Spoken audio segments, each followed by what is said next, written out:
Merci Zeyna et bonsoir. Mesdames, Messieurs, bonsoir. Bienvenue sur ce plateau. Nous recevons ce soir le ministre Habib Sy, ancien directeur de cabinet du président Abdoulaye Wade, membre du comité directeur du Parti démocratique sénégalais, ancien ministre de l'Agriculture. Bonsoir, Monsieur le ministre. Bonsoir, Antoine. Nous allons d'abord parler de votre parti, le Parti démocratique sénégalais. Votre coordonnateur est en prison. Alors, pour diriger la barque libérale, le président Abdoulaye Wade a désigné Cheikh Tidiane Sy. Est-ce que ce choix vous agrée?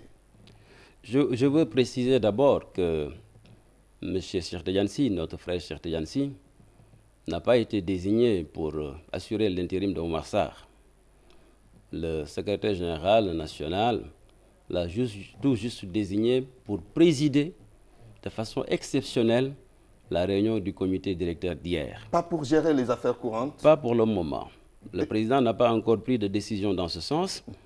Mais je dois dire quand même que à chaque fois qu'il y a l'arrestation et l'emprisonnement d'un de nos responsables, ça semble être pour nous un pas vers la reconquête du pouvoir. Comment ça? Si vous étiez hier au comité directeur, Oui. il y a eu une mobilisation exceptionnelle. Parce que vous savez, pour un parti politique, les épreuves fortifient la solidarité fraternelle. Vous êtes regaillardi par ce qui se passe, absolument, par l'emprisonnement de vos camarades? Enfin, on en ferait la liberté. Oui. On n'aurait pas souhaité qu'ils soient arrêtés. Nous sommes contre leur arrestation. Nous nous battons pour qu'ils soient libérés. Mais comme on dit, à toute chose aussi malheur est bon. Oui. À chaque fois qu'il y a une entorse à la liberté d'opinion, à la liberté de réunion, à la liberté de manifestation dans ce pays au Sénégal, le parti s'en sort renforcé. Ça, c'est un constat que nous avons fait depuis que nous sommes dans l'opposition. Oui. Et particulièrement hier, il y a eu un rappel des troupes. Les militants sont mobilisés et nous sommes plus que jamais déterminés, engagés, n'est-ce pas, à mener le combat pour la libération de nos frères, Oui. mais aussi, comme je l'ai dit tantôt, Oui.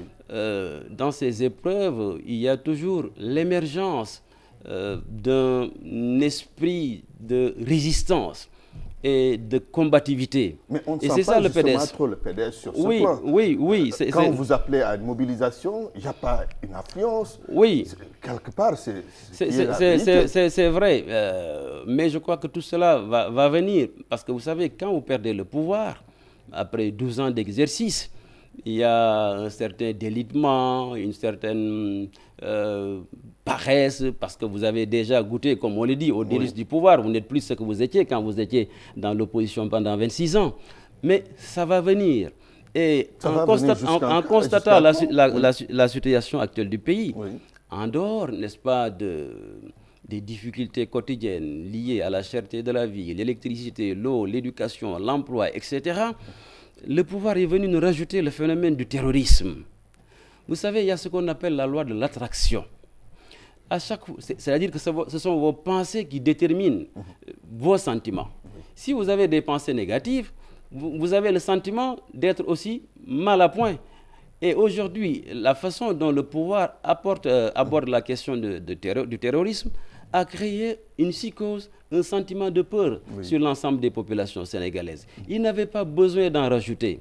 C'est pour cela que le PDS, qui est un grand parti, est en train de se réorganiser. Je dis souvent que le pouvoir est là. Vous êtes en train de vous réorganiser. Oui. Mais il y a ceux qui pensent que le PDS est aujourd'hui bien affaibli, un parti même, si vous voulez, décapité.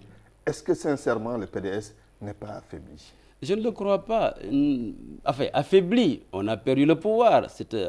On considérait qu'on a... En tant que force politique, on a perdu énormément de choses. Oui.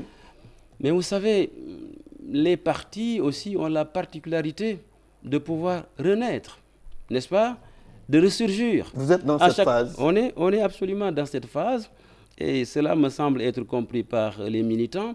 Je dis souvent que le pouvoir est là à notre portée. Ça ne dépend que de l'opposition dans sa globalité, de sa capacité de s'organiser, de sa capacité de dégager une stratégie pour qu'en 2017, nous puissions reconquérir le pouvoir. Vous pensez qu'aujourd'hui, l'opposition est dans cette dynamique? Bon, si on regarde bien y a des comment manquements, les choses se déroulent. Il y a des manquements, inévitablement. n'est-ce pas? Parce que vous avez d'un côté le PDS qui est un grand parti, qui est le premier parti du pays, parce que le président Abdoulaye Wade a eu 35% au premier tour à l'élection présidentielle. Macky Sall était loin derrière. Vous avez Idriss Seck, vous avez Pape Diop, autrement les autres partis qui sont là. Nous sommes en train de nous organiser dans ce qu'on appelle le grand cadre, bien qu'il n'ait pas encore donné un nom officiel. Oui. Mais si cela est bien huilé, bien organisé, avec des candidatures crédibles, bien définies, j'ai le bon espoir qu'en 2017, nous reviendrons au pouvoir. Alors, très bien. Pour revenir maintenant à la gestion des affaires courantes du Parti démocratique sénégalais, quel profil, parce que Oumar Sarr, pour l'instant, est en prison, Karim Wade est en prison, quel profil? Cheikh Tidiane Sy, il a le profil de l'emploi. Mais bien sûr, Cheikh Tidiane Sy a le profil. Ils sont nombreux à avoir le profil. Vous-même? Mais bien sûr que j'ai le profil. Vous avez... j'ai toujours dit... l'ambition de diriger le PDS. J'ai toujours dit que l'un des problèmes du président Abdoulaye Wade, c'est qu'autour de lui, il n'a créé que des leaders. Et quand vous n'avez créé que des leaders, pour les fédérer, ça pose problème. Mais je crois qu'on va y arriver un jour. Au-delà de l'intérêt général, de l'intérêt particulier, de nos ambitions personnelles, ce qui est le plus important, c'est l'intérêt global des Sénégalais. Et si nous comprenons dans ce parti que les Sénégalais, aujourd'hui, dans leur grande majorité, veulent qu'on revienne au pouvoir, si nous nous organisons, il est évident que nous allons trouver la solution pour y arriver. Oui, peu importe d'ailleurs celui qui va diriger le parti. Peu importe, d'accord. Maintenant, il appartient au secrétaire général national, Maître Abdoulaye Wade, de désigner qui sera le coordonnateur. Vous êtes candidat? Pour le moment, êtes candidat? Non, je ne suis candidat à rien. Pour le moment, ça a été très clair. Le secrétaire général nous a envoyé un message dans lequel il est dit qu'il est hors de question, il n'est pas aujourd'hui question de remplacer Oumar Sarr. Ça, on est d'accord. Donc, il n'a désigné personne. Il est en train de faire des consultations pour voir comment nous réorganiser. Habib, si vous aviez des ambitions présidentielles ou je les ai toujours. Elle est intacte, cette ambition? Oui, elle est intacte parce que j'estime que président de la République, je ferais mieux que Macky Sall. Comment ça? J'estime que président de la République, je ferais plus que mon maître Abdoulaye Wade. Parce que j'ai appris à ses côtés, mais aussi j'ai mon expérience personnelle, j'ai mes idées personnelles, j'ai ma vision propre du Sénégal. C'est pour cela que j'ai créé ce mouvement que j'appelle Vision pour un Sénégal nouveau, Yeesal Sénégal. Et dans tous les domaines, j'apporte des solutions que le pouvoir d'ailleurs est en train de chipper quelque part. Je vous donne des exemples. Je leur ai dit que pour régler le problème de l'eau, il faut augmenter le budget de l'armée. Dans le cadre de l'armée de la nation, creuser le maximum de pluie parce que l'armée a le matériel le plus sophistiqué pour les forages. Ils ont commencé de le faire avec le PUDC. C'est bien. Je leur ai dit à l'époque, je leur ai dit qu'il fallait prendre le 6S pour transférer une partie des étudiants et utiliser aussi les pavillons qui étaient utilisés, pensez-moi à l'expression, pendant le FESMAN. Ils ne l'ont pas fait au 6S, ils sont à l'Université de Dakar, ils sont en train de le faire à Saint-Louis. Je leur avais donné des indications aussi sur... pour le règlement, la solution de l'emploi avec l'ANPEJ, je crois, pour une décentralisation des activités, ils sont en train de le faire, mais pas comme je l'aurais indiqué. Comme vous l'auriez souhaité. Dans beaucoup de domaines, n'est-ce pas, nous avons une vision claire qui dépasse la vision du président Macky Sall et qui prolonge la vision de mon maître. C'est ambitieux, c'est ambitieux. Alors, Habib Sy, une autre question, celle-là qui défraie la chronique, c'est la réduction de la durée du mandat du président en cours. Oui, votre opinion là-dessus? Mon opinion, c'est que le président n'est pas clair. Et dans une république, quand le président n'est pas clair, le pays est flou. Vous pensez qu'il ne veut pas réduire la durée de son mandat? Ce n'est pas ce que je dis. C'est pas ce que je dis. Qu'est-ce que vous voulez dire? Ce que je veux dire, c'est que maintenant, les constitutionnalistes lui ont indiqué toutes les voies possibles à partir de cette constitution qui existe au Sénégal. L'article 27, d'autres ont parti de l'article 103. Juridiquement, le problème ne se pose pas. Il a toutes les possibilités pour réduire son mandat, voire même de démissionner si cela est nécessaire. Je sais qu'il ne le fera pas pour organiser de nouvelles élections. Mais vous savez, aujourd'hui, je crois que le président Macky Sall est habité par le doute. Pourquoi il devrait douter, à votre avis? Il doute parce qu'il est confronté à une alternative, à un choix pour deux termes d'alternative risqués pour lui. Le premier terme, c'est qu'il réduit son mandat de 5 ans au risque de perdre l'élection présidentielle. Et le deuxième risque pour lui, c'est de maintenir le statu quo, c'est-à-dire que prolonger le mandat ou bien le maintenir à 7 ans, oui. Et d'être confronté à un soulèvement populaire. Il est dans un dilemme. Il est dans un dilemme. Je le comprends Vous lui conseillerez quoi? Je le comprends, comme disait cher Hamidou Kane dans l'aventure ambiguë, Samba Diallo qui le disait, il n'y a pas de tête lucide en deux termes de choix. Il y a une nature étrange en détresse de n'être pas deux. Et aujourd'hui au Sénégal, le problème qui se pose, vous savez, en matière de droit, il y a les juristes. Ce sont des professionnels, des théoriciens du droit et qui pratiquent aussi le droit. Oui. Vous avez d'un autre côté, comme le dit le président Wade, les juristes tailleurs. C'est-à-dire que ce sont des juristes professionnels, oui, mais à la solde d'hommes politiques pour qui ils taillent le droit en fonction de leurs besoins. Allusion faite de l'autre côté, la personne. Oui. Mais de l'autre côté, vous avez aussi les juristateurs. Ça veut dire que ce sont des personnes qui n'ont aucune formation juridique, et c'est la majorité des Sénégalais, qui s'immiscient dans les débats du droit sans savoir de quoi il s'agit. Oui, le président Macky Sall dit qu'il ne faut pas qu'on lui torde le bras. Personne n'a essayé de lui tordre le bras. Oui. On lui rappelle tout simplement ses engagements. Personne n'a demandé au président Macky Sall de réduire son mandat. C'est lui qui a pris l'engagement de le faire. Il l'a déclaré un peu partout dans le monde. On lui dit, monsieur le président de la République, vous êtes obligé de réduire votre mandat à 5 ans, pas plus. Il vous fait la critique, vous, la presse. Mais lui aussi, il est allé le dire où? À l'Élysée. Oui. Non, hier, avant-hier, à Louga, dans une cérémonie religieuse. Quand on est dans un événement religieux, on parle de ce qui rassemble les Sénégalais, mais pas de ce qui les divise. La presse n'est pas fautive. Et là aussi, je dis qu'il manque de vision pour la presse. Et ça aussi, j'ai dit développement. Vous savez, dans nos pays en voie de développement, la presse est un instrument de développement.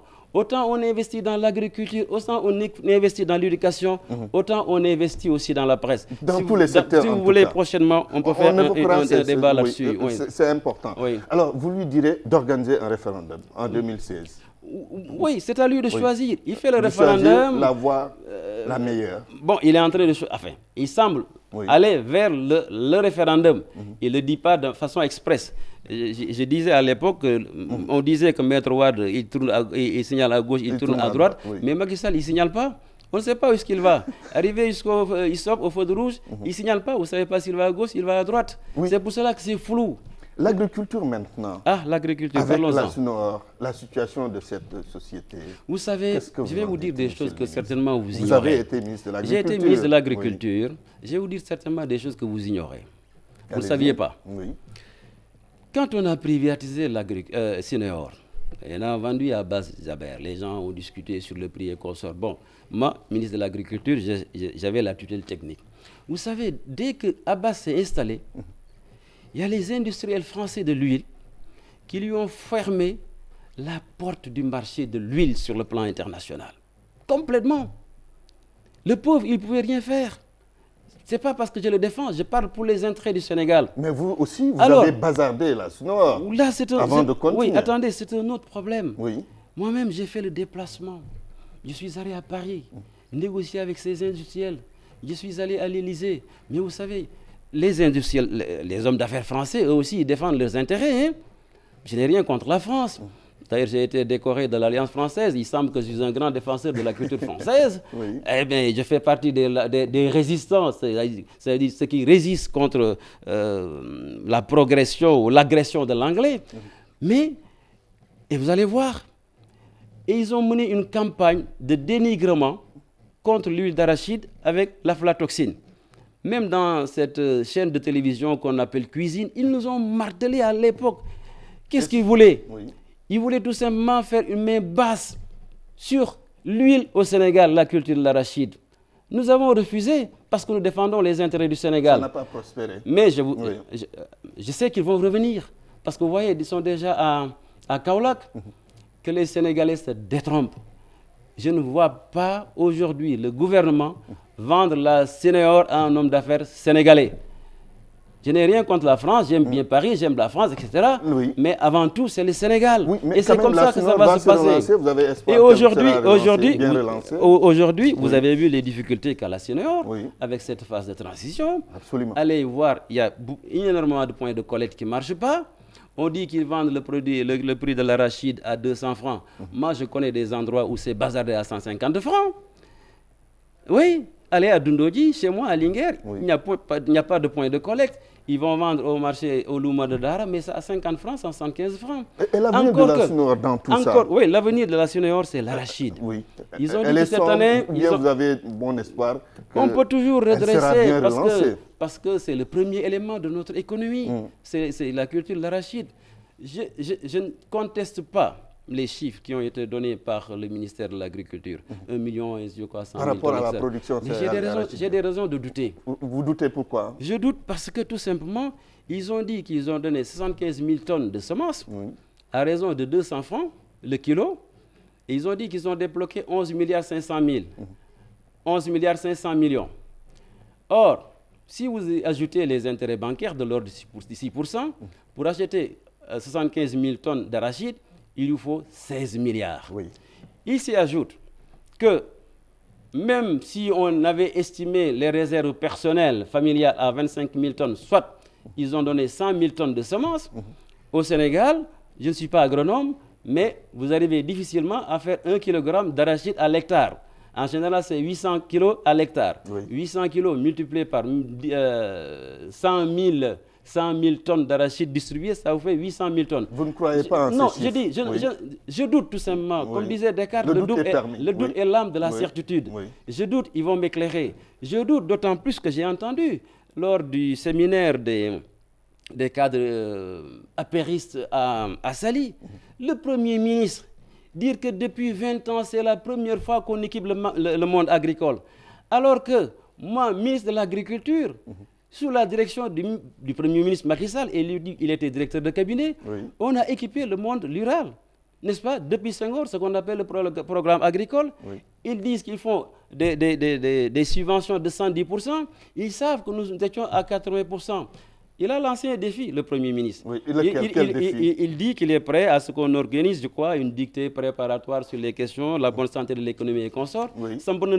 Sampinako, vous êtes les promoteurs. En tout cas, organisons le débat. On est là pour arbitrer. Oui, tout à fait. S'il est prêt, on est prêt pour ce grand débat. Absolument. En tout cas, merci, monsieur le ministre Habib-Sy. C'est moi qui vous remercie. Ancien directeur de cabinet du président Abdoulaye Wade, ancien ministre de l'Agriculture, membre du comité directeur du Parti démocratique sénégalais. Merci d'être venu. C'est moi qui vous remercie. À vous, Zeyna, c'est tout pour ce soir. Demain, retrouvez membres du BRACAN sur ce même plateau.